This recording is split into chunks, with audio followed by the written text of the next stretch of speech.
O New York Times, é o maior jornal dos Estados Unidos, publicou um artigo questionando o Supremo Tribunal Federal. Reportagem no Jornal da Manhã de Vitor Hugo Salina. Um artigo do New York Times, publicado nesta segunda-feira, fez um retrato do desequilíbrio atual dos poderes no Brasil, apontando para a recente expansão de força do Supremo Tribunal Federal como uma potencial ameaça à democracia do país. O título escolhido pelo jornal norte-americano é um questionamento, abro aspas, para defender a democracia. A Suprema Corte do Brasil está indo longe demais, fecho aspas. A reportagem usa a recente operação contra 8 empresários para ilustrar a atuação do STF acima de teóricos princípios democráticos. No caso em questão, a Polícia Federal agiu a mando do ministro do Supremo Tribunal Federal, Alexandre de Moraes, com base em conversas privadas de empresários em uma rede de mensagens. Segundo o New York Times, essa teria sido uma demonstração do poder da Suprema Corte e de sua expansão pelo país. A reportagem citou a preocupação de juristas a respeito de ilegalidades na atuação do STF, dizendo que o ativismo judicial de Moraes e seus colegas contam com o apoio de líderes políticos de esquerda e grande parte da imprensa. O artigo se concentrou ainda no poder exercido por Alexandre de Moraes nos últimos anos, resumindo ao leitor casos como o da prisão do deputado federal Daniel Silveira, dizendo que na grande totalidade das ações, Moraes agiu unilateralmente. Para ilustrar o poder atual do Supremo Tribunal Federal do Brasil aos norte-americanos, o New York Times fez uma comparação mostrando que a Suprema Corte dos Estados Unidos avalia de 100 a 150 casos anualmente, enquanto o STF emitiu mais de 505 mil decisões nos últimos 5 anos. Bom, girando os nossos comentaristas, começando por você, Roberto Mota, o que representa um jornal americano falar sobre o Supremo? É muito pouco, muito tarde, Tiago, mas não deixa de ser um evento digno de nota, porque, em geral, a mídia estrangeira tem sido totalmente cega em relação ao que acontece no Brasil. Ela não só se recusa a enxergar a realidade, como aconteceram episódios em que a mídia estrangeira inverteu o que acontece aqui.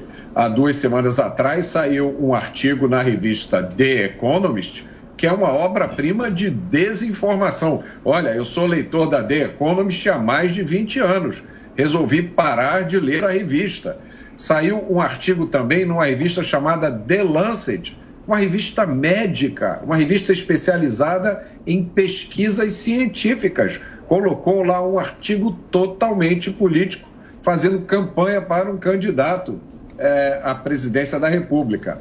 Isso não é só com a mídia estrangeira, a gente tem que fazer justiça. A mídia nacional também entrou nessa dança, com poucas exceções, como a Jovem Pan. O que vem acontecendo no Brasil desde 2020, como finalmente reconheceu o New York Times, não tem precedentes na história. E chamar isso de desequilíbrio de poder é um eufemismo. O que está acontecendo é uma invasão em cima de 2 poderes por parte de um poder. As consequências disso estão à vista de todo mundo. E a última delas, que o New York Times menciona, é a criação do crime de publicar figurinha em grupo de WhatsApp. Ô Diogo, o The New York Times tem um posicionamento político ou foi imparcial nesse artigo, nessa matéria? O STF aqui no Brasil está indo longe demais, provocando desequilíbrio de poder a ponto de repercutir internacionalmente? Sim, Adriana, o New York Times é um jornal americano que tem um posicionamento político muito claro nos Estados Unidos. Ele tende mais para o lado democrata, né? Lembrando que os Estados Unidos têm um sistema praticamente bipartidário, na prática bipartidário, entre o Partido Republicano, mais à direita, e o Partido Democrata, mais à esquerda. O New York Times se situa claramente mais à esquerda, né? Mais para o lado democrata. E fez um artigo que, a meu ver, parece bastante correto, bastante ponderado, uma análise correta da situação aqui.